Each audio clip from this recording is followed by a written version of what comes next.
What's up, guys? It's KB. Make sure you subscribe to the Underground Sports Philadelphia YouTube channel. Click the bell icon down below so you don't miss a single video from us.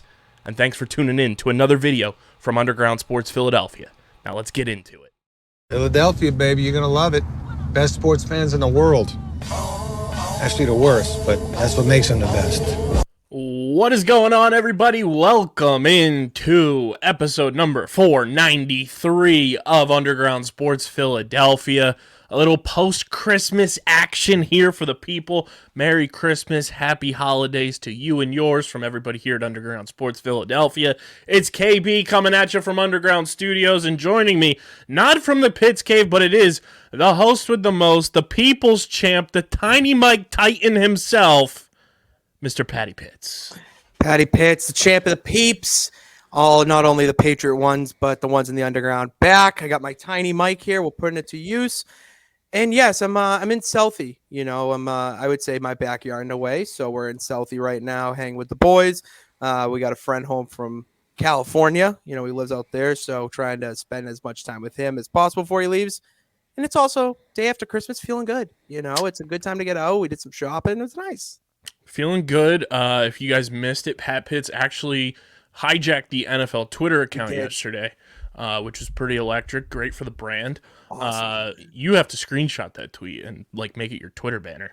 I should. The fact that it's very on brand for you. Used it like that was nice. You know, just like finally someone's listening to me. You know, finally someone's listening to the champion. It's nice for once. We got a lot to talk about. We're going to talk about this Eagles game against the Cowboys and the win that should have been. But don't worry. It's going to be all right. We'll talk about some of these new injuries that have popped up for the Birds. We're going to talk NBA on Christmas, this James Harden report that he has refuted. The Sixers get a big dub on Christmas over the New York Knicks. Bing bong. And of course, we'll go around the NBA, Christmas, and everything, because that's really when the NBA season actually starts. Yeah. Nobody cares about October and November. That's why they're trying to introduce that in-season tournament, and then that's when people will get more involved, which I'm totally a fan of. But we'll talk NBA Christmas. We'll talk the Nickelodeon broadcast for NFL Christmas, which was totally amazing. And we'll talk about LOL Mets, because what else would there be? Nothing beats LOL Mets. Oh, it's just so fun to do. It's so fun to laugh at them, and especially with the Red Sox just shit in the bed right now. It's so nice to have that team to just laugh at their misery as well, because misery loves company, and we just love giving those Mets fans all the lols. Meet the Mets. And then Pitts and I are going to do a fun thing. We're going to do a little tier talk. Little tier ranking list of in honor of the Nickelodeon broadcast being back, which I saw a funny tweet that somebody said kids are going to look at Baker Mayfield like he's Joe Montana after he won the MVP. No, they really are. Like, you're going to get that kid that is just trying to get into sports, and they're, you know, at family dinner, and it's like, quarterbacks, who's your favorite? Like, Baker Mayfield. And they're like, why? He's terrible. It's like, he put up 51 points, and then, like, that's going to be, he's a Hall of Famer just because of that performance. We love it. So we're going to tier rank our favorite Nickelodeon characters, because Pitts and I are very similar in Nickelodeon exposure and, you know, watching, but I do have a couple years on them. I do have a little bit of that earlier 90s nostalgia, so we'll see how our tiers go towards the end of the episode. But before we get started, make sure you guys follow us on the socials at Underground PHI, Twitter, Instagram, Facebook.com/UndergroundSportsPHI. Follow Pitts on Twitter at Pat_Pitts and at Pitsy35 on the IGs. Follow me on Twitter at KBIZZL311 and on Instagram at KBIZZLE11. It's the same thing, but, you know, somebody took KBizzle11 on Twitter back in 2012. Bummer. But make sure you follow us there.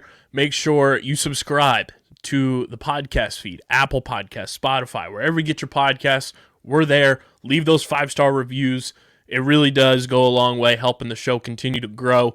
Pitsy jumping on board here in the NFL season for the Sunday into Monday episodes has been electric, so help support myself, Pitts, and obviously Matt as well, and the Underground OGs as we head into year 5. Pretty close that is to year crazy. 5. That year is 5's crazy. a big one. It's a big one. gonna be a big year. I'm feeling it. So make sure you subscribe, and then subscribe to the Underground Sports Philadelphia YouTube channel. That's where you get full video episodes of all of our podcasts on the network. That's where you get original content. That's where you get some of these fun little trading card openings that we uploaded today. You got Topps Chrome break that Pitts and I did pre-episode last week. Go check that. We pulled a pretty fancy rookie card in the Topps Chrome. So go check that out. Go subscribe. YouTube.com/@Underground Sports Philadelphia. Subscribe. We are 1/3 of the way to that 1K, Pitts. We're at 334 subscribers as of this taping. 1/3 of the way there. We can do it. Can we get to 350 by the end of 2022? I feel like it's so attainable. It's so attainable. 16 more of you. That's all we need. 16 more peeps. Pitch, you're going out to the bar tonight. Probably you're going to celebrate with friends. You should just pull everybody's phones. Be like, hey, let me help you help me, and subscribe to the YouTube channel. Exactly. It's that easy. So subscribe. Comment down below your thoughts on everything we're going to be talking about. Your thoughts on the Eagles right now after the Christmas Eve game. And big thank you to our sponsors who make this show happen. Main Auto LLC, Security 21 Security Systems, Paul J. Gillespie Incorporated, and the Dental Wellness Center of Vineland. And, of course, get your merch, everybody. Holidays just came. You probably got a little cash. You got a little bread. You got a little cheddar. Support your favorite podcast by getting Underground Sports Philadelphia podcast merch from our friends at PHI Apparel Company. Guys, there's no doubt when you're going down to the link, Xfinity Live, going to Tailgate, going to the Wells Fargo Center for Sixers, Flyers, Wings, Villanova basketball, and of course, once the spring comes around, when you're going down to Citizens Bank Park, you're going to stand out in the crowd with your merch from PHI Apparel Company. They've got the best, most unique designs out there, plus our official podcast merch is available on their storefront. Pitts, they're running an end-of-year sale right now, which is electric. 25% off through the end of the year from our friends at PHI Apparel Company with this code right here that I'm about to read off to you guys. This code doesn't directly affect us, but you can use it. Use code 2022 for 25% off. Go out on a high note. Or you can directly support us. Use code UNDERGROUND. You get 10% off. I don't know if those codes stack or not. Don't quote me on that, but you can try it. But if you use code UNDERGROUND, it is the most efficient and direct way to support everything we're doing here, especially when you get our merch, whether it's, Underground Sports Philadelphia, OTB, Streamer Season, Top Bins, Get in the Hole, and pretty soon Pitts' new show that's coming out in 2023. Get ready for that. So get your merch, PHI Apparel Company. Make sure you follow them on the socials as well. But it's phiapparel.co. Use code UNDERGROUND for 10% off your order. Patty Pitts, the Eagles fell short against the Cowboys on Christmas Eve, 40-34. Gardner Minshew did the damn thing, performed as well as he could have, coming in cold, having not played all year. The biggest thing from this game was the turnovers. Avonte Maddox gets injured, and then the corpse of T.Y. Hilton comes back to life as the ghost of Christmas present and converts a 3rd and 30. Quite honestly, I didn't even know it was T.Y. Hilton because he was wearing number 16. I thought it was just some bona fide scrub. The fact that the Cowboys have disrespected T.Y. Hilton to that degree and given him number 16 is just disgusting. Yeah, it's not good. It's not good. Tyler Lockett's the only person who can rep that, but that's because it's Tyler Lockett. Yeah, Tyler Lockett can do 16. Quez Watkins looks good in number 16 for the Eagles. Quez Watkins can absolutely do. But 16 is like a tall, lanky, skinny slot receiver or Tyler Lockett. T.Y. Hilton deserves much more than number 16. Shame on the Cowboys. Shame on anybody who bashed Devontae Smith's touchdown celebration where he robbed the Salvation Army red kettle. That was fucking electric. He put a ski mask on, Pitts, kicked an invisible door down, and then was taking presents out of the Salvation Army kettle. That's so funny. Electric stuff. If you were caping for the Salvation Army, no offense, they're a homophobic and racist institution. They don't care about your loved ones. So you caping for them over Devontae Smith's electric touchdown celebration, fuck all the way off. Yeah. I just to saying. me, it seems like it's just him celebrating he's the Eagles, the visitor. He's being Robin Hood. Exactly. It's taken from the rich and giving to the poor. Yeah. Well, I mean, yeah. So I don't know. Shout People out get shout out way- Skinny Batman. They get way too offended now over things. It's just ridiculous. It's like, get over it. All right. Get over yourself. Crazy. Micah Parsons was nowhere to be seen. Still looking for him. Had 3 tackles in the game, no sacks, no nothing. Was like invisible. Was winded in the fourth quarter. If you think Micah Parsons should be the defensive player of the year, you stopped watching the NFL in October. No. Not anymore. I want to ask you this though. I don't think it will happen simply because Jalen Hurts is still firmly entrenched in the MVP discussion. I think only behind Nick Bosa, who's on an absolute ridiculous tear with sacks this year, has like 18 sacks now, I believe, on the year. Mm-hmm. I think Hassan Reddick should be the number 2 defensive player of the year candidate behind Nick Bosa. Disagree. It should be Judon. And I only say that because Matthew Judon is the only bright spot in that Patriots team right now. He's the only reason I, get excited a little bit to watch this team now because, going in, the offense is not going to change. We're just pushing change until next season. Judon is not only just the captain of the defense along with Bentley, but the dude just makes plays. And especially after last year where he did fall off and was getting held, but didn't come back from it and really just had a shit end of the year. He's kept that consistently going. And he's would be my defensive player of the year. But, I'm not saying Reddick, is not in that conversation. I just would put him maybe 3 or 4. Definitely put Judon 2, though. He just, what he's been doing for this Patriots defense is literally breathing them life back into them.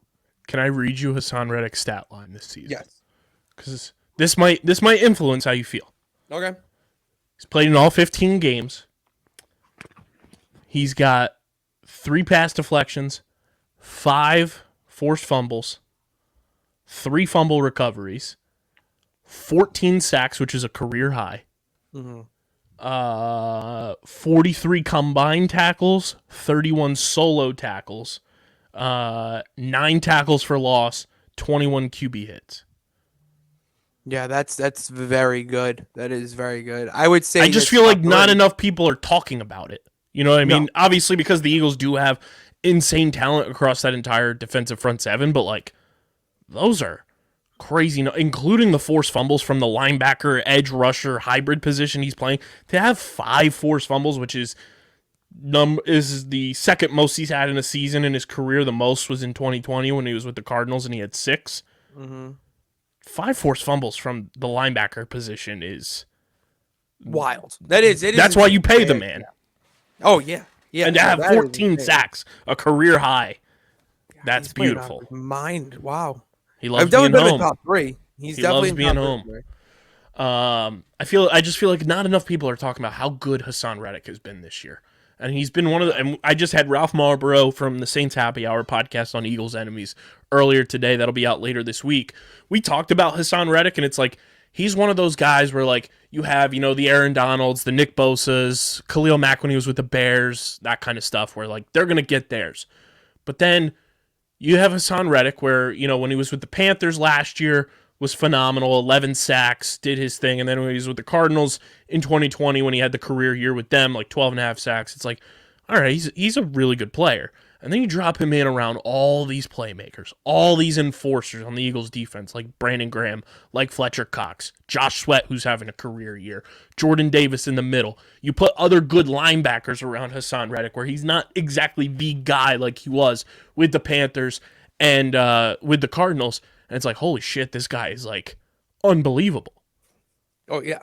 Yeah, he's been a key piece to that Eagles defense this year where he's just doing a job. And I mean, I didn't really know any of those stats until you just said it right now, to be honest with you. And that's something where if you ask me who the, best players on the Eagles defense are this year, I would have probably said one of the secondary guys or the defensive backs. And yeah, I really would have left out Hassan Reddick there, which you shouldn't after hearing that. Yeah, Reddick, Josh Sweat, they've taken their game to a whole new level this year, and it's been a huge reason why the Eagles are succeeding. Josh Sweat has 10 and a half sacks this year. It's crazy. I think the Eagles are the only team in the NFL where they have 6 guys with at least 5 sacks or more. It's crazy. Eagles lose. Gardner Minshew proved why he should be a starting quarterback probably next year. It's going to suck to lose him as a backup. Yeah. But, I mean, Cowboys fans treated that game like it was their Super Bowl. And that's all you needed to know about that game. They were shit-talking. They were doing this and that. And then trying to combat us saying, you beat a backup. Y'all were saying the same exact shit week 6 when we beat Cooper Rush. Yeah. And let me tell you, the Eagles looked far more dominant against Cooper Rush as a backup than the Cowboys did against Gardner Minshew as a backup. Now, is Gardner Minshew a better quarterback than Cooper Rush? Absolutely. Yeah. But the fact that the Cowboys had to go into a shootout against Gardner Minshew says all you need to know about the Cowboys. Oh, absolutely. They are frauds. Yeah. They are not that good. And everybody talking about, it's good that, the Eagles lost because it's tough to beat a team 3 times in a season. Newsflash, everybody. We're not going to see the Cowboys in the playoffs. No, I don't think you guys will. The Cowboys are going to lose in the wild card like they always do. Mike McCarthy's going to get fired to the next solar system, and Sean Payton's going to be walking through that door like he's Vince McMahon. Oh, yeah. The saving grace is Sean Payton, who, I mean, if you think that's your saving grace. Good luck. Yeah, exactly. Like, I'm just not that big of a fan of him. I was going to say something I forgot. So keep going. I'll remember it, but it's about this game. What is it? Oh, yeah, I got it. So now that Jalen Hurts didn't play this game, he didn't win. They didn't win. I heard a lot last week about how if Minshew goes out in there and wins, it would hurt Hurts's MVP case. Now that they lost in the fashion they did, I think that only, enhances it, strengthens it, which to me, I feel like the only people I would say MVP worthy this season, Mahomes and Hurts. There was a brief time where I thought Kirk Cousins was legit and finally turning that page, but the Vikings proved who the Vikings really are. And it hurts just every game. When he's in there, that the Eagles are going to win that game. You don't have that with a lot of people right now in the NFL. Yeah, I didn't subscribe to Minshew winning, hurting Jalen Hurts' MVP candidacy, but the fact that we lost, there's no debate in my mind that Jalen Hurts is the MVP. Just proved it, in a game that if Jalen Hurts plays in that game on Saturday, the Eagles win by 3 touchdowns. The Eagles' turnovers alone gifted the Cowboys 20 points. The Cowboys got 20 points off of turnovers. Wow. You take those away, the Eagles win by 3 scores. No doubt in my mind, the Eagles are a far superior team to the Cowboys. Cowboys fans are going to be coping all offseason long that their team, won double-digit games again, fell short. They're going to be crying home that, Dak's not good, which he's not. Shout out LaShawn McCoy. Dak is ass. Dak is ass. Death taxes Dak Prescott throwing an interception. That is free money. If you're a gambling person, obviously you want to gamble responsibly, but if you're a gambler, you should be betting on Dak Prescott interceptions every single week. Money. It literally is free money that he's going to at least throw one. Yeah, I agree. I'm very not out on Dak, but everyone who's saying that Dak is the great, the best, or top 3, he's not. Maybe top 10. I don't even know if he's there anymore. No order, no particular order. I'll name 10 quarterbacks that I'll take over Dak Prescott. Jalen Hurts, Joe Burrow, Josh Allen, Patrick Mahomes, Justin Herbert. Trying to think of quarterbacks just in my brain. Lamar. We say Josh right Allen. now, Justin Fields. Yes, as of now, Justin Fields. Yep. Who else? It's not. No, I'm trying to think. Honestly, this is just who I'd rather. No, keep going with this. Taylor Heineke. Nah, Heineke is so overrated. He got benched for Carson Wentz. Sure, he got hit in the head, but he got benched. The other one, not Daniel Jones. He's not. No. That's 7. Trevor. Yes, Trevor Lawrence. I think I would rather have Trevor right now. A healthy Tannehill. A healthy Tannehill. Because when he's not, obviously, and whatever. But I'd rather have Jimmy. I'd rather have Jimmy G. I'd rather have Jimmy G. I think Jimmy G is one of the most underappreciated and undervalued quarterbacks in the entire NFL. Just trying to. Right now, Jared Goff. Goff? Oh, why didn't I even say that? Now, Jared Goff. Honestly, Mac Jones. Sorry, I'm taking him. Genuinely, I think Mac and Dak. No rhyming pun intended there. They're like in that same tier right now. I would, yes. Like you can't trust Dak to win you a big game. No. That game that they won on Saturday was far bigger for the Cowboys than it was for the Eagles. Oh, I agree. If the Eagles won that was just gravy. That was house money, like cool. They lost. It's okay. We're not out of it. The Cowboys had to win that game. Oh, yeah. They had to win that game.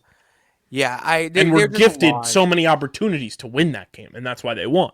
Yes.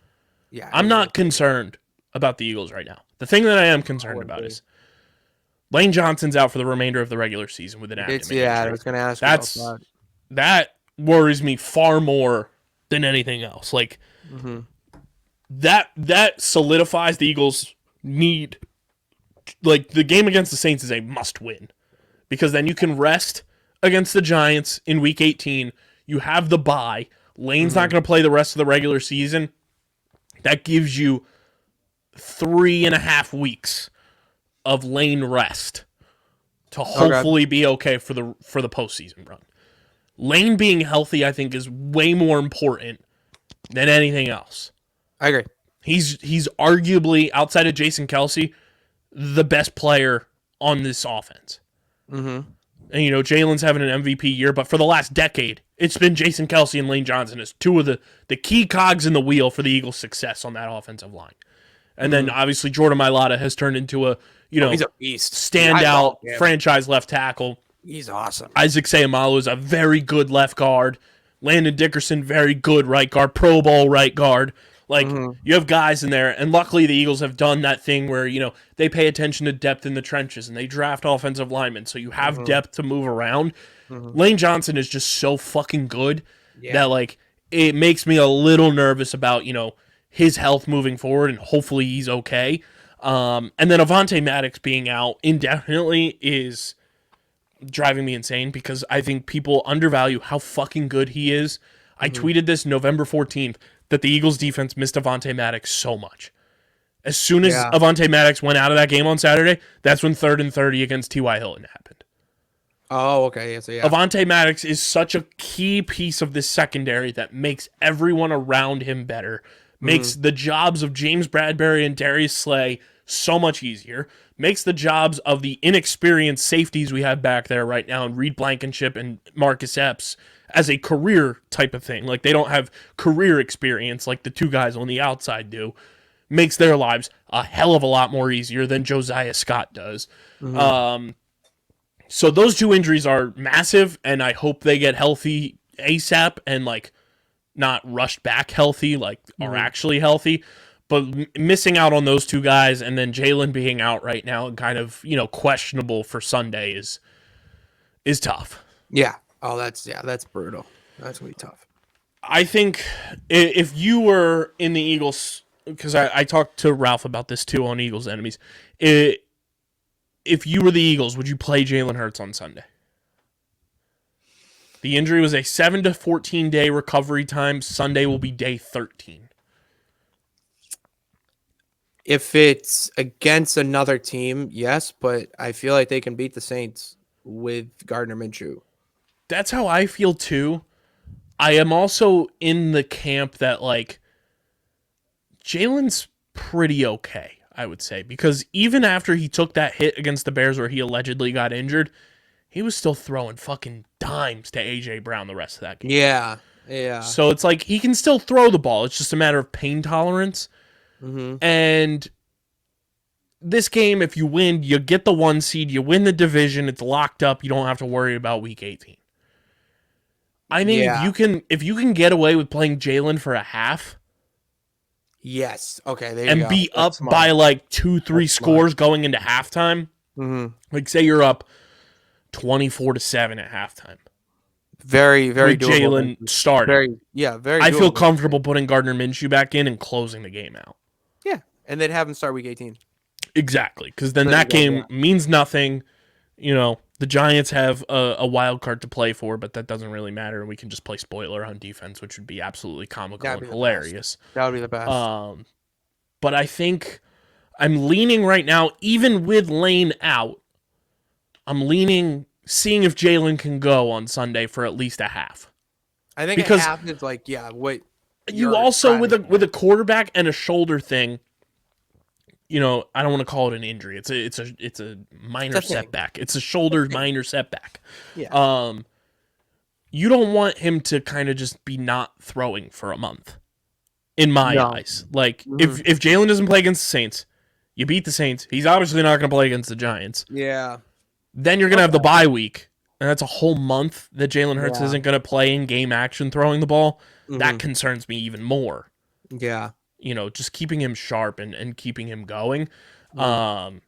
So I think I start him against the Saints if he says he can go. I would, yeah. I just a half. I'm not playing him the full game. There's no need to. From an outsider perspective, scale 1 to 10, how nervous, with the injuries, with Jalen, how nervous are you with the Eagles? I got 3. That's right where I am. Yeah, I just don't like. You're nervous. Minor because concerns. It's the concerns that you have because you're so invested at this point is the way I would put it. You're not worried about the obvious stuff that as the Patriots fan you worry about. If you're not worrying about that, if you're an Eagles fan, the only things you're worried about are how fast can Lane Johnson come back? What do you do with Hurts because it's a pain tolerance thing? And pretty much once the game ends against the Saints, and hopefully it's a positive outcome, then the concerns you have this week don't matter next week. None Exactly. of that. So that's where it's just like, yeah, the only nerves you have are the usual ones. Add in with like Lane Johnson, that could be tough in the playoffs, but they're gonna see how. I saw the reports that they're pushing for a playoff return. Yeah, so we'll see how that goes. Hopefully Lane's okay because he's just as important as Jalen Hurts, in my opinion. Without a doubt. And hopefully Avante gets back healthy as well. But anything else around the NFL, shall we go? Anything else around the NFL that stood out to you this holiday weekend, Pitts? Patriots fucking suck. The Patriots fucking Hey, suck. I do have to tip my cap to Robert Kraft. Job well done getting that fan hooked up with everything. Amazing. Pure class. Dude, that is why I love being a Patriots fan and can deal with the times we're dealing with now is because you have a guy like Kraft and an ownership, committee, I would say. They just get it. They get the stuff that it's outside of the game of football, with showing what it means to be a Patriots fan, just braving the noise. That's what we do. And then inviting him to the game. Like it makes you like the owner that much more and just makes you that more invested. And, as all the shit going on with the Pats right now, to have a moment like that is, it warms your heart during the Christmas season. Yeah, that was very, very cool. So shout out to Robert Kraft for that. The Nickelodeon broadcast. We got to talk about the broadcast. Yeah. I'd rather talk about that than the Lions losing to the goddamn Panthers and Old McDonald. So awesome. No, great. My teams went awesome this weekend. All of our teams went awesome this weekend. It was great. It was just it was awesome to lose that much. We lost. Your 2 teams lost. DJ's Packers won, but was that really I hate the Packers. No one likes the Packers anymore. Except DJ. That's ridiculous. That is absurd. And then the Giants, did they lose?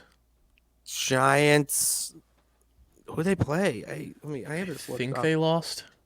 The Giants played the Vikings and lost. Yeah. They got another 61-yard field goal kicked in their face.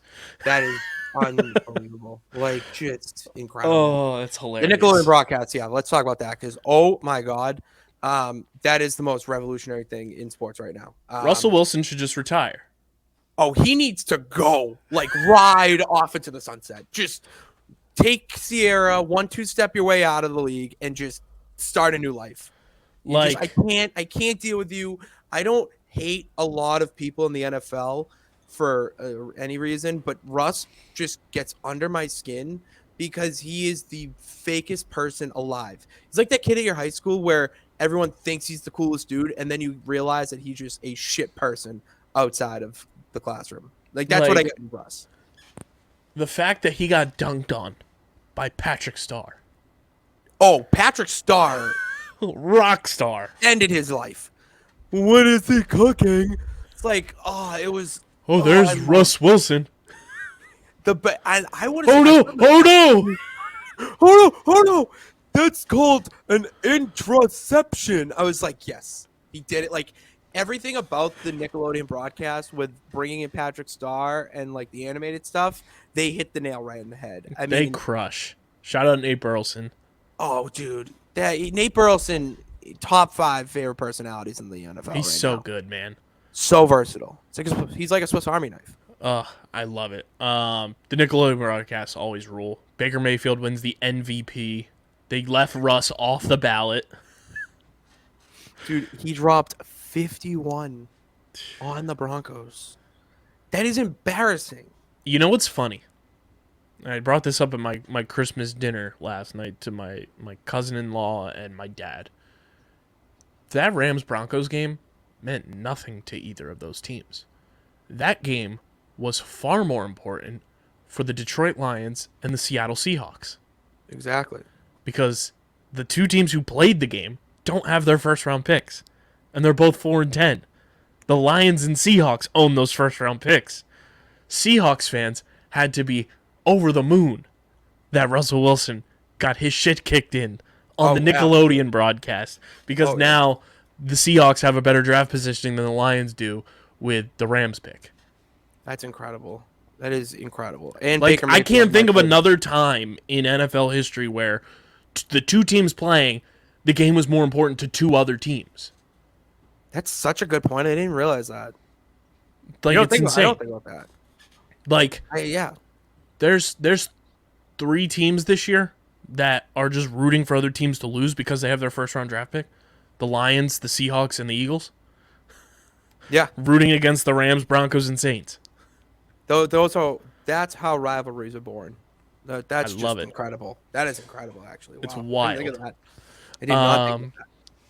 We are in a golden era of just holiday celebrations, and the Nickelodeon broadcast is a key cog in the wheel, I'd say, moving forward. Oh, it has to be, dude. I mean, from the pregame show with Santa showing up and them, he gifted them slime and they just poured it across like a Lego set that they had. I mean, just more slime, the better. It's beautiful. It's just, I want to Need get it. slimed. I also have to shout out. I don't know if you saw the video. Stephon Diggs is a fucking rock star. Oh, is it the little kid thing? Yes. Yes, this was Like, awesome. Santa Diggs rules. That video, if you haven't seen it, I tweeted it out from my personal Twitter. You can go check it out. Stephon Diggs, like, I know I rag on the Minnesota Miracle play all the time because it is the most meaningless play in NFL history. You do. But Stephon Diggs, ever since leaving the Vikings, has garnered my fandom. I love Stephon Diggs. He is the far superior Diggs brother. And he's just such a good human. Like, the stuff he does for Bills fans is amazing. Gifting that kid those custom shoes with his dad painted on them after his dad passed away this past summer was like, I wanted to break down and cry. Oh, He is awesome. I love Stephon Diggs. Yeah, I'm a big fan. That was incredible. That was so well done. Pitts, before we move from the NFL on Christmas, which I think is a fun thing. I don't know if I need it every year, but it is fun when it pops up. Yeah, it's like a sports equinox type of thing. Like, you're excited when it happens, but you don't want it every year. Right. So we go from NFL Christmas, but before we move to the NBA Christmas, Here it is. we are going to talk to you about our friends at Tomahawk Shades, the best small batch eyewear in the game.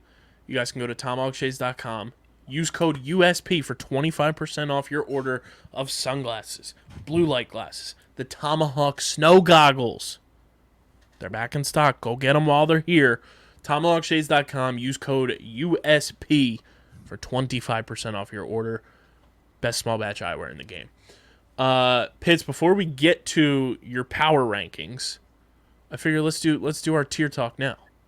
We're talking about the Nickelodeon broadcast. Yeah, Let's we're segue already- right into the tier Yeah. talk. Brought to you by Tomahawk Shades. Tomahawk tier talk. We're gonna do. This is how we're gonna break it down.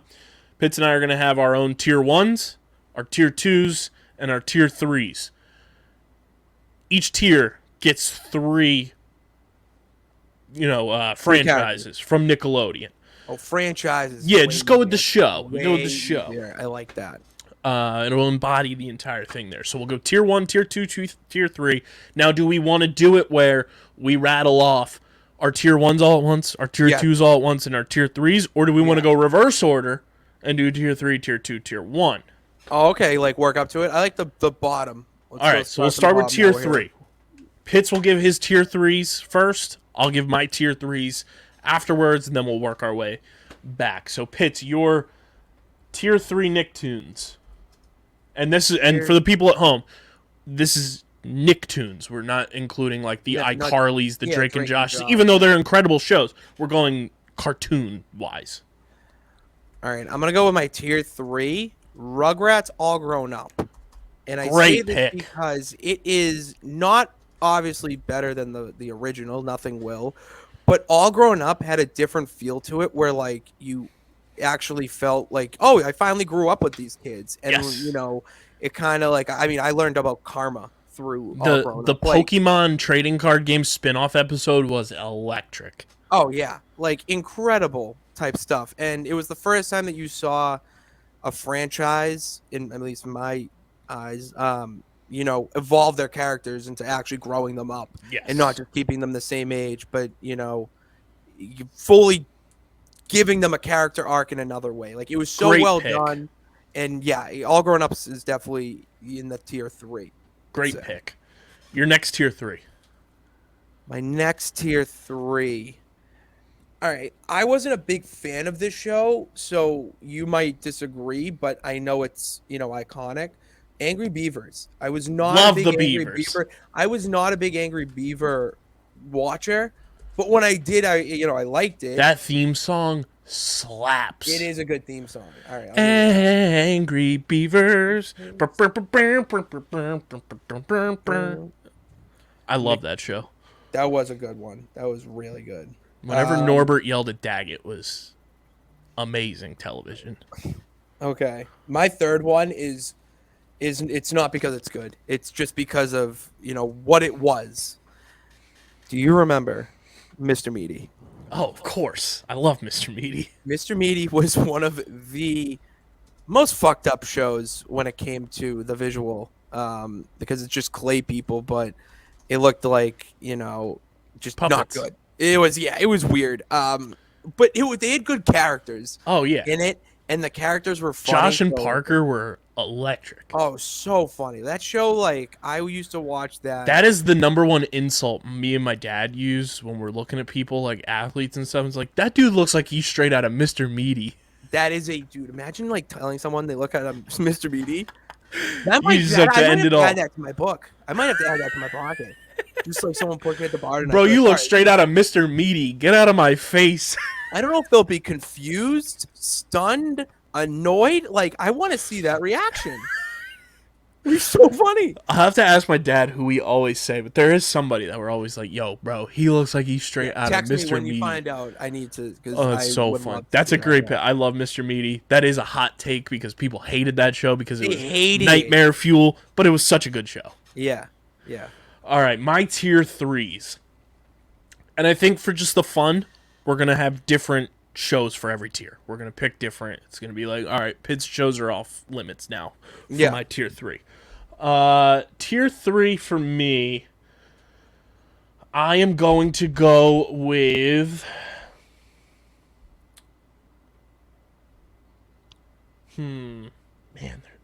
tier 3. It's a much better show than a tier 3, but I don't think it got enough runtime, if I'm remembering correctly.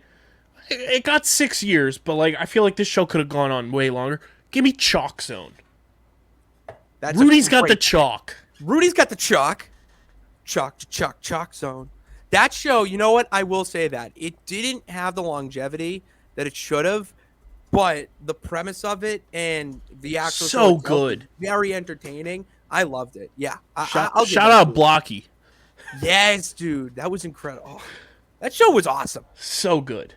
My next tier 3 is going to be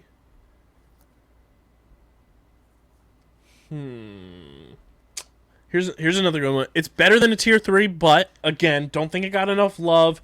And another one that got like 6 years of runtime that I feel like could have gone longer. They could have grown these kids up a little bit, as told by Ginger. I love that. That was a good Banger. show. Banger, That was a good bro. show. Good intro too. That was another good Yes. intro. I did like that one. That's a good pick. Great show. Ginger's brother and his friend Hoodsy in their little doghouse like Hoodsy. science lab, like that show was awesome. As told by Ginger was great. My next tier 3 is gonna go back to the 90s a little bit. Give me the Wild Thornberrys. Oh, okay. Okay. All right, I like that. I do like that pick. They were good. They were great. I I'm Eliza Thornberry, and I can talk to animals. and her brother was iconic. Donnie Thornberry, voiced by Flea from the Red Hot Chili Peppers. No way, fact. really? Yeah, Flea was the voice of Donnie. That's incredible. I didn't know that. Darwin was great. Oh, that's And then when so you get funny. older and you realize he's named after Charles Darwin. Yeah. It puts Debbie, Oh, angsty older sister, great. yes. And of course, Nigel Thornberry, icon. Nigel Thornberry is an all-time character. Oh, smashing Miriam. Fit. He had some great drip. He really had some. He great was the drip. best. Nigel was an electric factory. So give me the Wild Thornberries there. So that's my tier 3. Chalk Zone, as told by Ginger, the Wild Thornberries. Pitts is tier 3. All Grown Up, Angry Beavers, Mr. Meaty. Pitts, I'll kick it to you for your tier 2s. Okay, tier 2, Cat Dog. Great pick. I Love love Cat Cat Dog. Dog. I was a huge fan of One Cat Dog. fine day with a wolf kind of purr. Those are so good, and I always was fascinated on like how that was possible.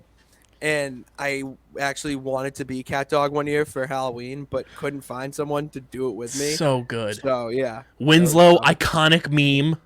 oh, iconic. Walking in and walking right out. Yeah, Hey, what's up, Cat Dog? he was an incredible character. You Like, absolute freaks. I used that meme.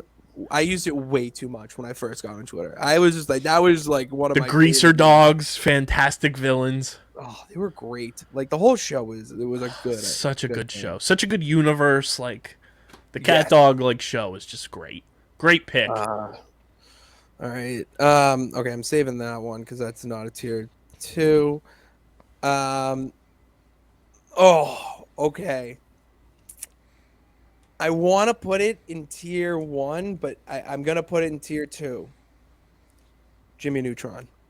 Good pick. I think Jimmy Neutron, it was, you know, at least in my life, the first time I saw a movie get turned into a TV show.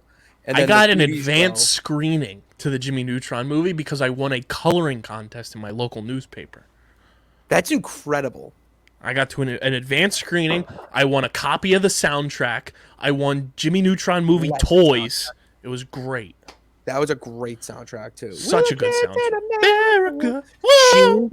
I feel like growing up, I was like, oh, I'm gonna be Jimmy. Like I want to grow up to be Jimmy, and then you realize that you're Sheen. Like Yeah. you just grow up to be Sheen. When you realize you're a Sheen, it's a great feeling. I am the Sheen. of my Ultra friends. Lord. Yeah, Ultra Lord is just like John Cena, The Rock. Like insert WWE wrestler there, and like that's You know it. Jimmy Neutron was a good show though because it got a spinoff with Planet Sheen. Yes, that's what's even crazier is that the spinoff of the movie got it. Like it was so good. Carl Yeah. should have got a spinoff. Oh, Carl. When the Llama. clouds get sad, they cry. Hi, Judy. Am I a pretty llama? I'm a pretty llama. Great pick of Jimmy Neutron. I love Jimmy Neutron, and not only was Jimmy Neutron a movie, spun off into a show, spun off into another show for a side character. It had crossover events. The Jimmy Timmy Power Hour That may was have must see been TV. that was the equivalent of Avengers Endgame It's when must I see was a kid. TV. It was That like was that was Spider-Man across. That was Into the Spider-Verse. that was Into the Spider-Verse or No Way Home. It was That was unbelievable stuff. Dude, was that's a little And what's what? One more. You have one more in your tier 2s. All right. Because I already got my top three. Like top I three. think I have my top 3 too. It's not even close. You know what? I want to look here. It said cat dog. I'm not putting them in just yet. Oh. All right. You know what? I might say it for you. I'm gonna go with Rugrats because different show, still different show, and I want your opinion on the show that I was gonna say to see if you even put it in yours. I want to give you the chance to put it because I have some kind of strong opinions about it, and I want to see what yours are. All right, so I'll do my tier 2s. Yes. Number 1 in my tier 2, got to be Doug. Doug Was such a great. show. I Doug went to Doug was live so action. good. Doug Disney. was so good. I went to Doug Live. It was awesome. Doug That was was a really great, good show. and you know Doug was a good show because when it ended on Nickelodeon, it went to Disney Channel. Yes. Doug was an original Nicktoon, and then it went to Disney Channel after its run in the 90s. And just such a good show. Such a good show. You know, Patty Mayonnaise. When you have characters getting rapped about by Bo Burnham, Yes. you're iconic. I love Because I skeet her so hard, people call her Patty Mayonnaise. Like, great show. Roger, incredible villain with the leather jacket, the ridiculous hair that he had. Mic'd up hair, yeah. Pork Chop, great dog, great side character. Yeah. And Doug was his own superhero. Quail Man was electric. The belt as the headband, like, It was incredible. amazing. It was awesome. Amazing. Kaluka Koo. Shout out to the Doug fans. Number 2 in my tier 2, give me Rocco's Modern Life. Okay. Yep, I knew that was gonna be a you show because I was not a big Rocco's Modern Life was like appointment viewing before like something that'll end up being in one of our tier 1s, I'm sure. Rocco's Modern Life was great. I was thrilled when they brought the Netflix movie out. Rocco is awesome. Great characters. Like, Rocco gives off like that show gives off a cartoonified Seinfeld vibe to me, where like those characters embody Seinfeld characters. Like, Rocco is Jerry Seinfeld, Heifer is Kramer, and then Yertle, I think Yertle's not his name. I'm blanking on the turtle's name. He is George. He's George Costanza, the turtle with the glasses. I love Rocco. He's so good. Spunky being his dog's name is electric. Dude, that's such a good name for a dog. And he's Australian. He's a wallaby. Like, Spunky! He's great. I love Rocco. And Mr. Bighead being the neighbor. Mr. and Mrs. Bighead. Like, their name's Bighead. Come on. That's an incredible name for a TV show. It's great. Yeah. So Rocco's Modern Life. I'm torn here on my next tier 2. But I think I'm going to go with this one because it is kind of cult following. The premiere date was my first birthday. It only got 3 years of juice, but it's a great show. Real Monsters. I never watched it. Great show. It was like Monsters Inc. before Monsters Inc., but darker in a way and like a little more spooky. It was like if you took like, not like the deep childhood trauma that Courage the Cowardly Dog gave people, but like that kind of like eeriness. Okay. Yep. I see what you mean now. And inject that into Monsters Inc. and you've got Real Monsters. Like, they were going to learn how to scare people, and like they lived in the sewers. Like, it was a very cool show. Like, you had a dude like a monster who had eyeballs carried around in his hand and just his armpit hair all over the place all the time and just running around naked. It was great. Yeah, I love Real Monsters. All right. Number 1, right? We're tier 1. So we are on tier 1s. All right. I'm just gonna flat out say it. It's the greatest. It is the greatest show of my life. SpongeBob SquarePants. Like, not even close. If there was a show to pretty much sum up my life for the first 25 years, it would be SpongeBob. He was a fry cook working at the famous place in town with his best friend who lives under a rock, and it was just like, I'm not kidding you, like the perfect. I am SpongeBob SquarePants, Yeah. and then Patrick Star, one of the most like my favorite. Like, there's not a better show that was so well done, and to be honest, should not be a kid show. Yes. Should not. The writing is so well done, So and the good. jokes fly over your head that when you watch it now, you're like, how the hell did I not get this? And the show was written and created by a marine biologist. That's incredible. Wait, Tom Kenny? No, Stephen Hildebrand. Yep. That's incredible. That is wild. Yeah, like I could go on a whole podcast episode about it, but yeah. Great pick. There's no disputing SpongeBob the GOAT. It's still going, so. Fairly Odd Parents number is my next one. Not, Good one. I mean, that was Fairly Odd Parents. That was, I think, like what you said with the Jimmy Timmy Power Hour. I watched that show along with SpongeBob religiously. Fairies! They faked fairies! Fairy Godparents! There was nothing I wanted more in my life than Fairy Godparents. Like, that was all I wanted as a kid growing up. Because he got everything. And then his just like, I don't know, he was just, it was the mom and dad too. Dingleberg. This is where I put my trophy. If I had one, I'd like to scramble the fairies. There's so many quotable lines from it. There, the episodes kind of still hold up today. I've watched some on Netflix. God, it's incredible. The And universe they theories, built too. is just it's so good. Incredible. Oh, it's so good the way they built that universe. Like Mark the Alien I have come to save you from Yugopatamia. And the best, the funniest is when like he has to do that challenge where it's like it's going through the fiery pit of stuffed animals. Like you have to eat this disgusting foul chocolate bar. It's like what? Like it's so well done. It was just so good. Their equivalent to Darth Vader with Flipsy. Oh. Chip Skylark, like My Shiny Teeth and Me is a banger. Dude, you play that I swear, if you play that at a bar, everyone would know it. It's one of those where like it's taken on something like that, like Icky Vicky. Ew. Like I learned those songs like they were played on the radio. Oh like, yeah, it was bangers. The Anti-Fairies.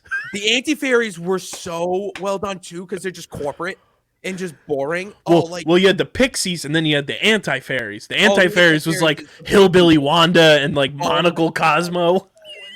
When they tried to break Cosmo out of jail. They're just eating the sandwich with her foot. It's so good.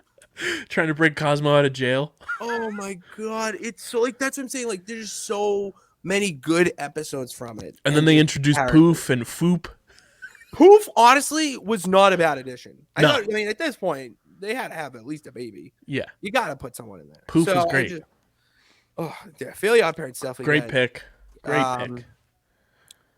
I'm more Nicktoon in that category. I'm not putting it because I was not a fan of it, and I'll let it know after. But shoot, I'm running out of options here. What else was on there that I like am forgetting? You know what? I'm gonna put it on there because I did watch it. Whatever. What is it? Danny Phantom. Oh, Danny Phantom's fucking great. It was okay. I'm putting in the tier 1. I loved it, and I think I watch it so religiously, like I have to. But it's not my favorite. It would have been in my tier 1. Okay, because it was the theme song was incredible. His parents built this really strange machine. And it was a good show. I don't know. Same creator as the Fairly Odd Parents. It's what? Same creator of the Fairly Odd Parents made Danny Phantom. So there's a lot of fan theories about like Danny Phantom's parents are Timmy. Like there's a lot of that shit. So I like. I love the Ghost Realm too. The Ghost Realm was so cool. It was. I am the Black's Ghost. I did. Okay, that was iconic. And then his uncle being an evil ghost. His uncle Vlad being an evil ghost, like, was so sick. Yeah. All right. Danny Phantom was awesome. Underrated show. All right, what's yours? All right, my tier ones. Number one, gotta go with the GOAT, Hey Arnold. Yes. Hey Arnold is all time, like, you just wanted to be part of the clique in Hey Arnold growing up. Like, PS 118 was the school to be at. Shout out to Hey Arnold. Plus, Hey Arnold got that spin-off movie, found out his parents were alive. They were just why did I lost in the put jungle. I would, yes. Love Yes. Hey Arnold. Plus, his grandpa, Electric Factory. Oh, he was an electric character. Hey, Short Man! And then when you find out his last name is Short Man, and his grandma, Weapon. Yeah.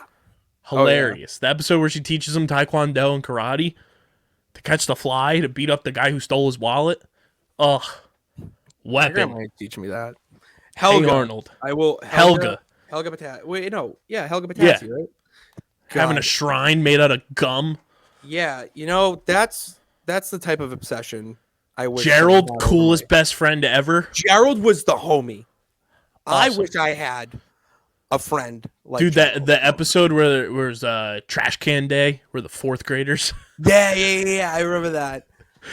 Great episode. Or when he Great like episode. goes, or the what was the episode? Was it he went over to the teacher's house and he like, wow, like Yeah. at her? That's what I remember. It's like what, and he was like, yeah, you got to do it. I remember that stuff. That one, the one where they're playing football for the lot, for the vacant lot. Great episode. That was a good one. Harold when he gets bar mitzvahed. Yes, Great. that was a good one. Oh, Harold's a good character. The mole sewer king guy. Oh He yeah, loses the watch. yeah. Nightmare agree with fuel. Hey Arnold, elite. Next up, this one is probably way before your time, but it is so good. So good. Kablam. Underrated, Okay. Best under performer. talked about. It was like short cartoons, but all in one, and then there was a show going on within that. Mhm. If you can YouTube Kablam or find Kablam anywhere, do yourself a favor. They had like the action hero friends, and it was like superheroes, but it was like stop motion. Like one of the dudes' name was Stinky Diver Oh, that's a great. because he would play, and like they made toys at Burger King. Stinky Diver was a bathtub plug. damn it. Electric. They don't make That's toys like that unreal. anymore. They don't. No, that They that had is- Meltman. Just a fantastic show. Kablam ruled. That's incredible. Loved it. Love Kablam. My next one, I gotta go Rocket Power. We are riders on a mission. I'm glad you put it in there because that needs to go up there. The amount of Rocket Power I watched, Rocket Power As a is kid. great. Unbelievable show. I really felt like that was my group because we played so much street hockey. I wanted to go to the Shore Shack like no other. Oh, that looked like the place to be. I wanted a Hands down. poo-poo platter for everybody. Shout out Uncle to Tito. Tito. Tito was a weapon, bro. Dude, that is the goat of all uncles. Unbelievable. He was incredible. Honorable mention from me, the Ren and Stimpy show. Fantastic. Yeah, I liked Loved it. Ren It and was good, Stimpy. it That was was good. that was the fun show that I got to like sneak watch with my dad because my mom hated it. Interesting. Okay. Stimpy, you idiot.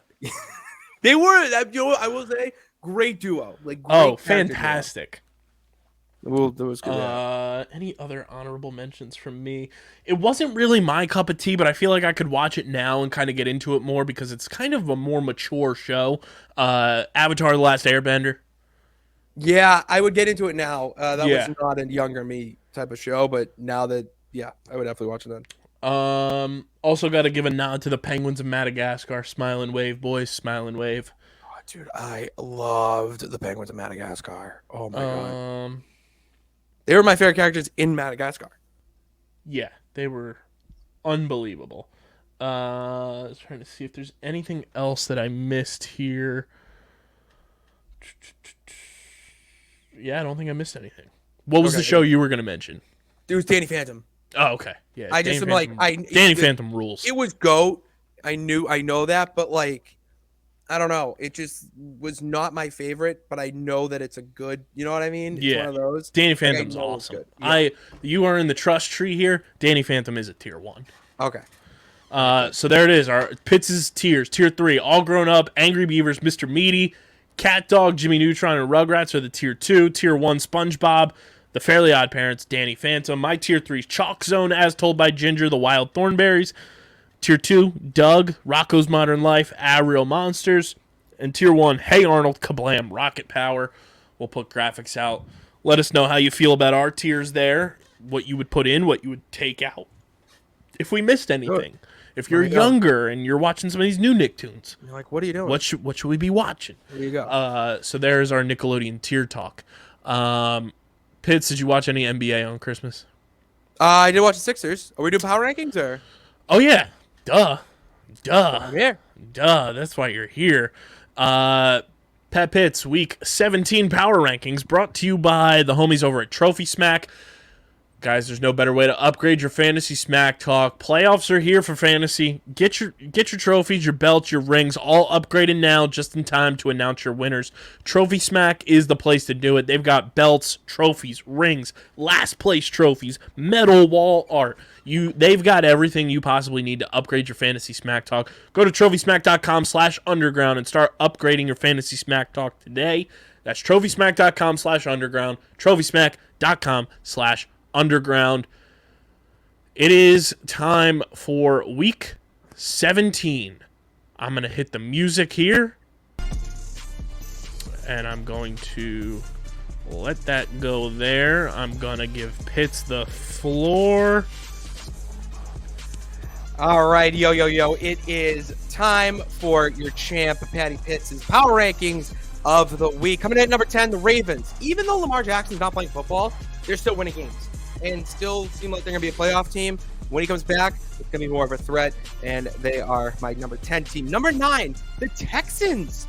What's up, buddy? Beating the Titans? Mike Vrabel, is it your team that's always kind of in this position?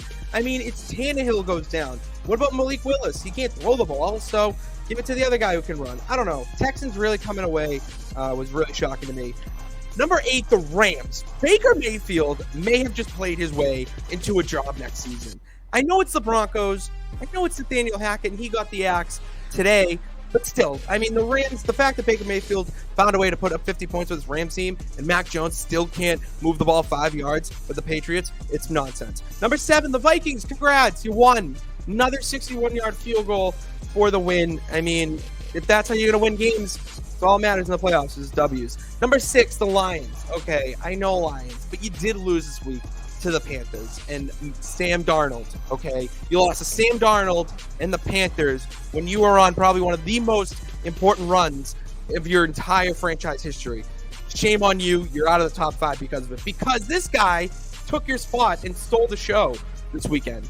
Patrick Starr on commentary needs to be an every week thing. I don't care how you get him to do it, but the fact that he had the call for Russ's pick 6 and probably gave a better line than any other bozo in the booth would do, you need to put him more on calls.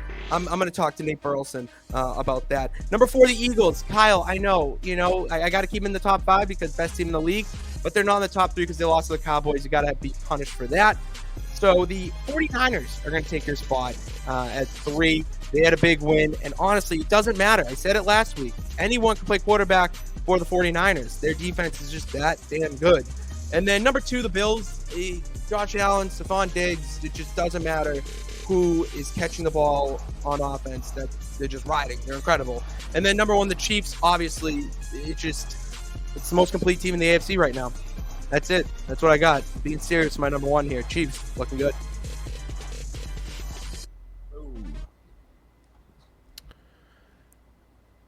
So there we go. There you have it, folks. The Pat Pitts Power Rankings. Run it back one time for the people, Pitts. So list them off there. I will list them off pretty quick. We got number 10, the Ravens. At number 9, we have the Texans. Number 8, the Rams. 7, Vikings. 6, Lions. 5, Patrick Starr. 4, Eagles. 3, 49ers. 2, Bills. And 1, Kansas City Chiefs. And I'm just writing these down. You said Bills too, correct? Yes. Okay. So Ravens, Texans, Rams, Vikings, Lions, Patrick Starr, Eagles, Niners, Bills, Chiefs. That's your Week 17 power rankings for Patty Pitts, brought to you by Trophy Smack. Pitts, I don't know if you saw that we were bringing it up, the NBA on Christmas, and apparently Woj wanted to ruin Christmas for Philadelphia, bringing up this James Harden story where he allegedly wants to go back to Houston, this, that, and the third in free agency if he doesn't strike a new deal with the Sixers. And James Harden refuted the report after the game. He said, "We're playing well. I'm here to win." I don't know where that report came from. Yeah. Very weird timing, very weird report, especially when the Sixers have won 8 in a row and are finally looking like a competent NBA team. Yeah. For me, I don't see James Harden going anywhere. Like, we've seen it since he's been back healthy with Joel Embiid. Like, those two playing together are as dominant a duo in the NBA that you could ask for. And this is all without Tyrese Maxey right now. Yeah. And if anyone is going to slander James Harden in the underground, it's going to be me. And I just don't see this being true. It makes no sense. I feel like Philly is the best spot that he's landed in his entire career, where he finally has that supporting cast. Not only that, he has probably top 3 big man in the league in Joel Embiid. When Maxey comes back, like it just makes no sense. And they played well on Christmas. I mean, James Harden was really shooting the ball well. Embiid was doing well too. Like they did start out slow, which I was a little shocked at, because I don't think the Knicks are that good. But they found their way and just won dominant win. If I, as a Celtics guy here, the Sixers are a team that I do worry about when it comes down to playoffs and games that matter. When right now they kind of look like they're that scary or getting to that point. I thought it was a good game with them. Celtics won too, so I was happy on Christmas for that. Embiid had 35 points, 8 rebounds, 1 assist. Harden had 29 points, 13 assists, and 4 rebounds. And DeAnthony Melton, who I think is the unsung hero of the offseason for Daryl Morey to go out and get him from the Grizzlies, 15 points in 27 minutes for this team. George Niang, bang, bang, George Niang. Shout out to the minivan gang. 16 points off the bench. That's what you want from George Niang coming off the bench for you.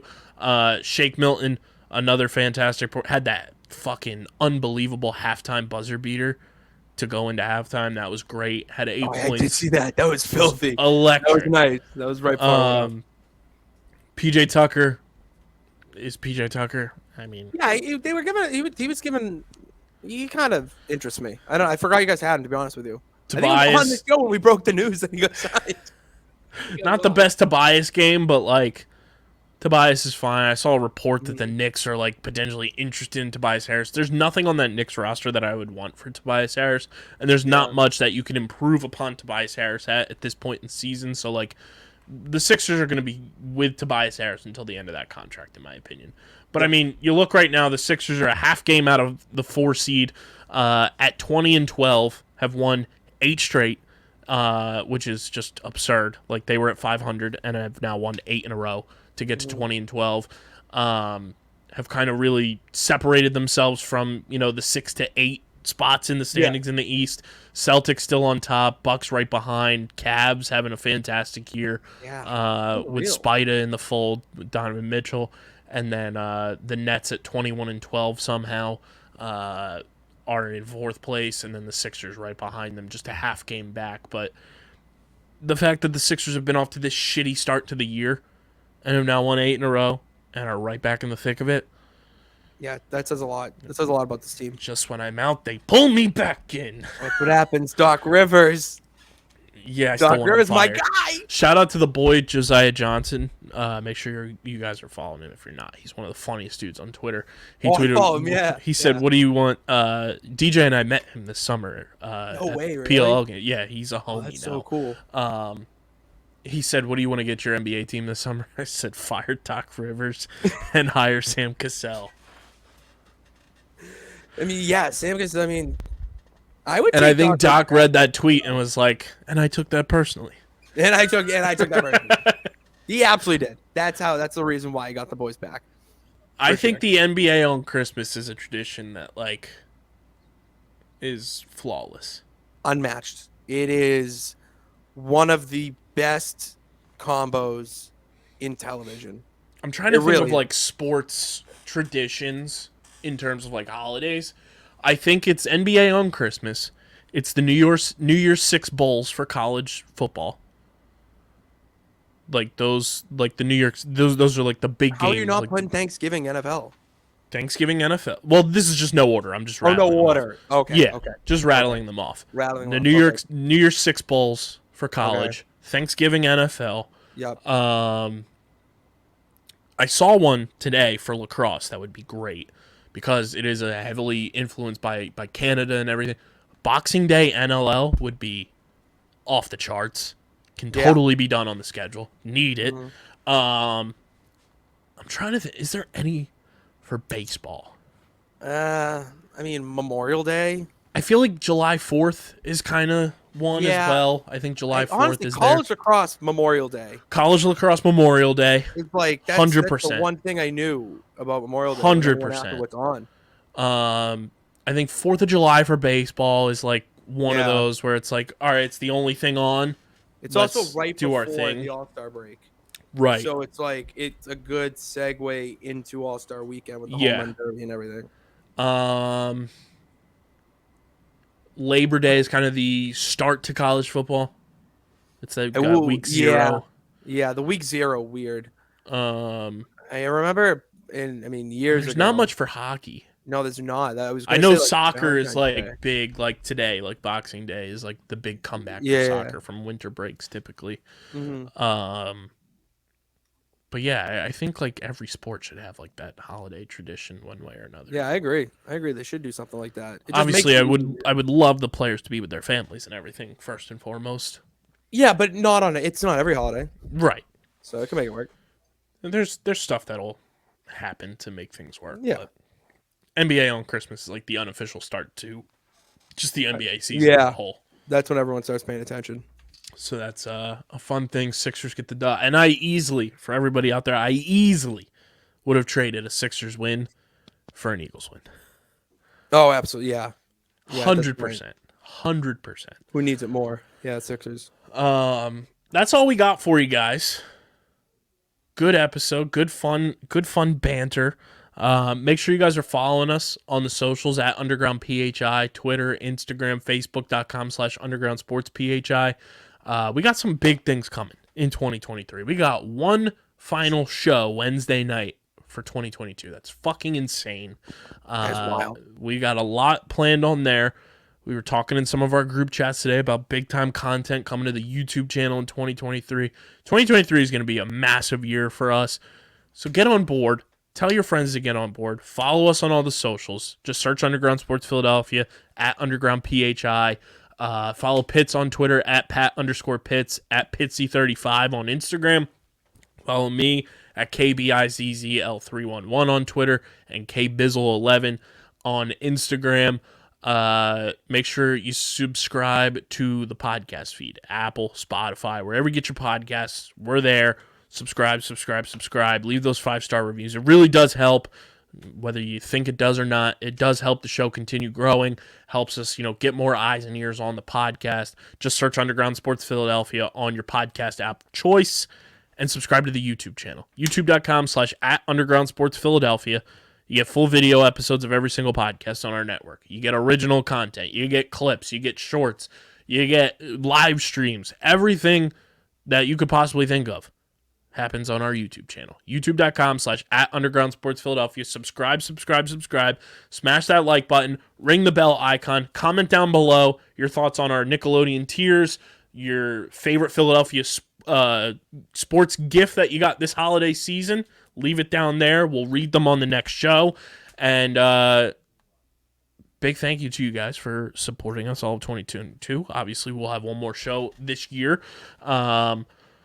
Big thank you to our sponsors who make this show happen. Main Auto LLC, Security 21 Security Systems, Paul J. Gillespie Incorporated, and the Dental Wellness Center of Vineland. Get your merch, PHI Apparel Company.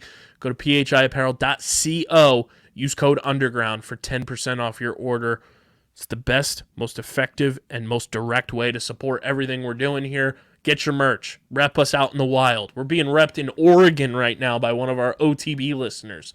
That's so go get incredible. your merch. We're countrywide, nationwide. We're on your side. No free ads. But Someone should be. go get your merch at phiapparel.co. This has been episode number 493 of Underground Sports Philadelphia. For Patty Pitts, I'm KB. Till next time, we're getting the heck out of here. We're signing off. Peace.